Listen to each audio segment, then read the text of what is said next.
अच्छाइयाँ और बुराइयाँ दोनों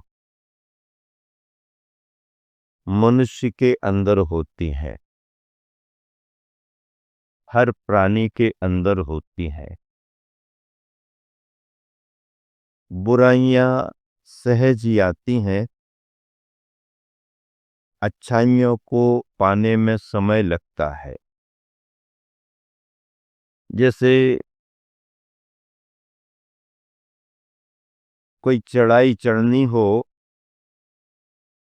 तो समय भी लगता है और श्रम भी होता है। और अगर उतरना हो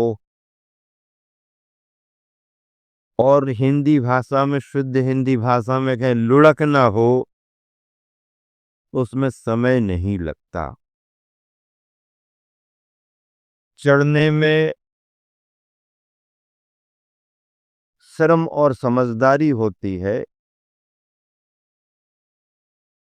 गिरना बड़ा आसान हो जाता है। इस संसार में, इस धरती पर जिन्होंने ऊंचाइयों का स्पर्श किया है, उनका श्रम, उनकी साधना आज भी महत्व को दर्शा रही है। और अच्छी अच्छी जगह से फिसल करके, लुढ़क करके, गिर करके जिंदगी बिताने वालों की भी चर्चाएं आती हैं। और उनको पूछने वाला कौन? अच्छाइयाँ चंदन के वृक्ष की तरह होती हैं, जो बड़े कीमती होते हैं, लेकिन सहज नहीं लगते। चंदन के वृक्षों को लगाने में बहुत सावधानी रखना पड़ती है। 100-200 पेड़ लगाओ तो 25-50 जमेंगे, ज्यादा से ज्यादा 100 जम जाएंगे। उनमें भी बड़े होने में कुछ और कम हो जाएंगे, और बड़े होते होते और कम हो जाएंगे। ऐसा करते करते 100-200 वृक्षों में से बमुश्किल 10, 5, 15 ही बड़े हो पाते। लेकिन जब वो परिपूर्ण बड़े हो जाते हैं, तो 100-200 वृक्षों का परिश्रम भी उन वृक्षों से सब कुछ निकल आता है। लगाए गए बहुत, लगे कम, बड़े और कम हुए, और परिपूर्ण होते होते और कम हुए। और उनमें भी उनका बचाव करना पड़ता है, उनकी सुरक्षा करना पड़ती है, क्योंकि चंदन के झाड़ को देख करके उसको काटने वाले, चोरी करने वाले पीछे पड़े रहते हैं, उनसे बचाना मुश्किल होता है। अच्छाइयाँ चंदन की तरह होती हैं, लगते लगते नहीं लग पाती हैं, मुश्किल से आती हैं, आते आते टिक नहीं पाती हैं। और जितनी टिक गई, उसमें भी जीवन चंदन के वृक्ष की तरह सुगंधित हो जाता है। और बुराइयां, बुराइयां किस तरह की है? बुराइयां रास्ते के किनारे जो हरी हरी झाड़ियां लगी रहती हैं ना, उनको क्या कहते हैं? उनको बेशरम कहते हैं। क्या कहते हैं? बेशरम। बुराइयां बेशरम की झाड़ियों की तरह होती है, इन्हें कोई लगाता नहीं है, ये अपने आप लग जाती हैं, और जब लगती हैं तो तेजी के साथ फैलती हैं, बड़ी होती हैं और अपनी चपेट में आसपास के सारे वातावरण को ले लेती हैं। इन्हें सुरक्षित रखने की कोई जरूरत नहीं, क्योंकि इन्हें आदमी तो आदमी, जानवर भी नुकसान नहीं पहुंचाते हैं। आदमी तो आदमी, इन झाड़ियों को जानवर भी नुकसान नहीं पहुंचाते हैं, क्योंकि ये बेशर्म की झाड़ियां हैं ना। और दूसरी खासियत इनकी ये है, जब गर्मी के दिनों में सब तरफ सूखा सूखा रहता है, सब जन परेशान रहते हैं, तब ये झाड़ियां हरी भरी मुस्कुराती हुई दिखाई देती हैं। इसका मतलब ये है कि जिसके पास में बुराइयां हैं, वह परेशान होते हुए जीवों को देख करके खुशी मनाता है। अच्छाई जिसके पास है, वो दुखी होते हुए जीवों को देख करके दुख मनाएगा। लेकिन जिसके पास बुराइयां हैं, वह दुखी होते हुए जीवों को देख करके खुश होता है। ये बुराई का लक्षण है। और दूसरी बात, जब सारा संसार सूख रहा है, जल रहा है, तब उसका जीवन हरा भरा बना हुआ है। इसीलिए इसका नाम क्या रखा गया? बेशरम। बेशरम का अर्थ क्या होता है? डिक्शनरी उठा करके देखो तो बेशरम का अर्थ ये होता है, जिसको कोई शर्म लाज ना हो, वो बेशरम कहलाता है। कोई शर्म नहीं, कोई लाज नहीं। और दूसरी बात, इसका अर्थ मैं इस रूप में भी निकालता हूं, बिना श्रम के जो तैयार हो जाते हैं, बिना मेहनत के भी जो उग जाते हैं, बिना परिश्रम के भी जो फलते फूलते रहते हैं, वो बेश्रम अर्थात बेशरम माने जाते हैं। क्या? कोई मेहनत नहीं, कोई कुछ नहीं, बिना श्रम के, बिना परिश्रम के फलते फूलते रहते हैं, वो बेशरम माने जाते हैं। बेशरम, बेशरम वाले बेशरम वाले होते हैं। हम और आप श्रम वाले हो, हम और आप श्रम वाले हैं, क्योंकि अपने पास अच्छाइयां हैं। बुराइयां बेशरम की झाड़ियों की तरह होती हैं और अच्छाइयां चंदन के वृक्ष की तरह होती हैं। इसलिए बंधुओं, जिनके पास अच्छाइयां होती हैं, उनका जीवन विनम्र होता है, सरल होता है, सहज होता है। और जिनके अंदर बुराइयां भरी होती हैं, वो अहंकार करते हैं, अज्ञानता में जीते हैं, दूसरों को कुछ समझते ही नहीं है, दूसरों के अस्तित्व को सहन नहीं कर पाते। यही उनकी बुराई है। इसलिए बुराइयों से बचो और अच्छाइयों का जीवन जीना चाहिए। सबसे बड़ी बात देखो,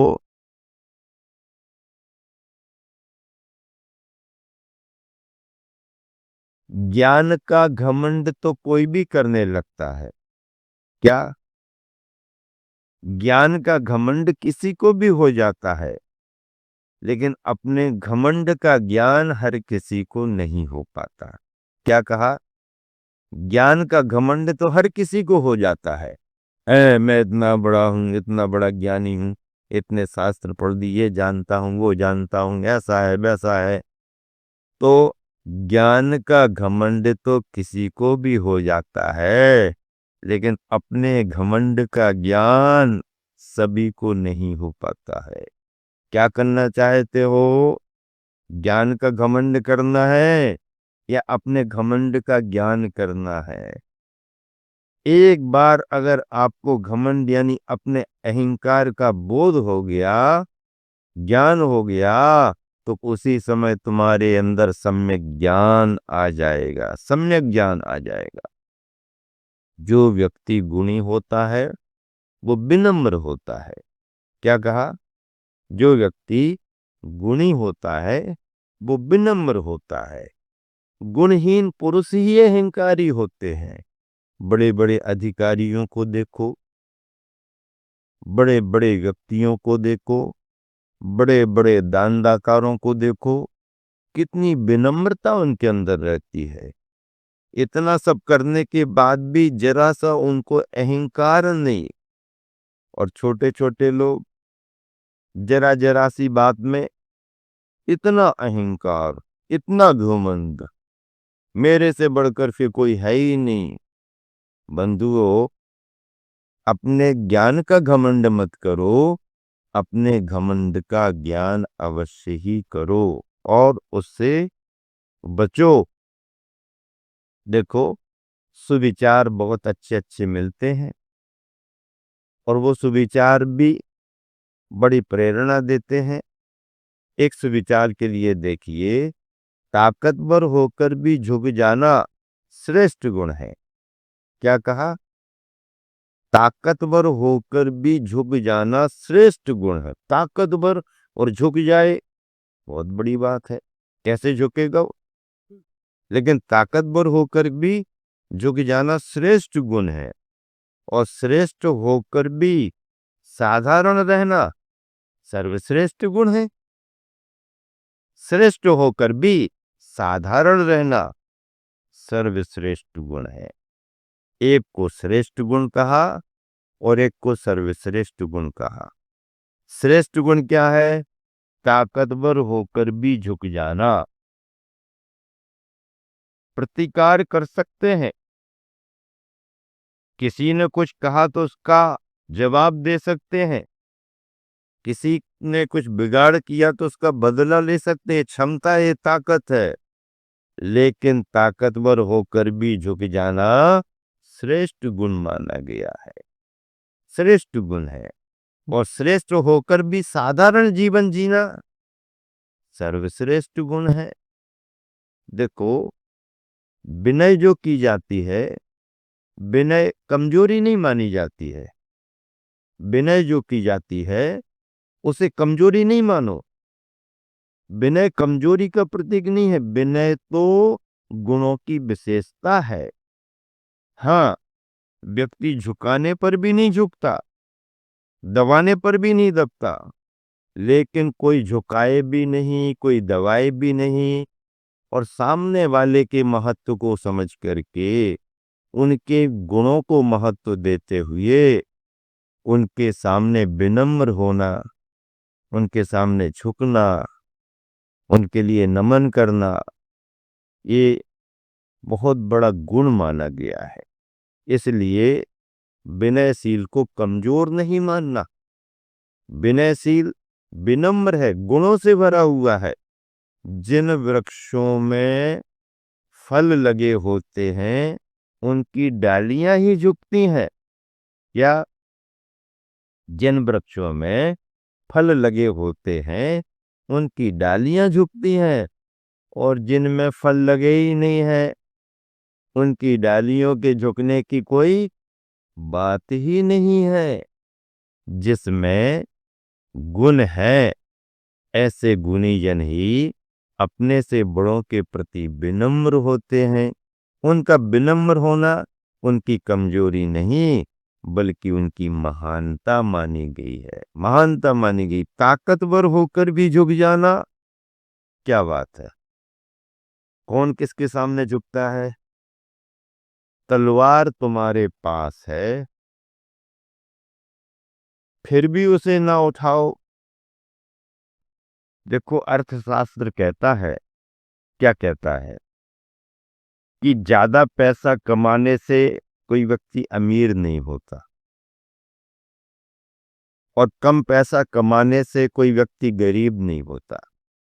आमदनी इसकी ज्यादा है इसलिए अमीर हो जाएगा, ऐसा नहीं।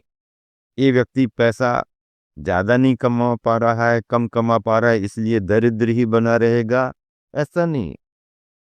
उन्होंने कहा अपनी जो भी आमदनी हो उस आमदनी में से अपने खर्चे तो करें, लेकिन व्यसन और बुराइयों से बचें। क्यों? क्योंकि व्यसन और बुराइयां हमेशा बर्बादी का कारण बनती हैं।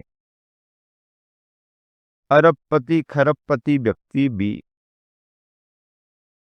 अगर मौज मस्ती में आ जाए और व्यसनों में लिप्त हो जाए, लापरवाह हो जाए, तो उसको बर्बाद होने में देर नहीं। बंगले में रहने वाला सड़क पर कभी भी आ सकता, और जिसके पास में आमदनी के कोई बड़े स्रोत नहीं, कोई बड़ा व्यापार नहीं, कोई जमीन जायदाद नहीं, कोई बड़ी सर्विस नहीं, खेती किसानी नहीं, ऐसा व्यक्ति भी साधारण सा काम करता है, सीजनेबल काम करता है, स्थायी धंधा भी नहीं। सर्दी में सर्दी के आइटम, गर्मी में गर्मी के आइटम, बरसात में बरसात के आइटम, दुकान से उठाया, जितना बिक गया ठीक, नहीं है दुकान पर वापस कर दिया।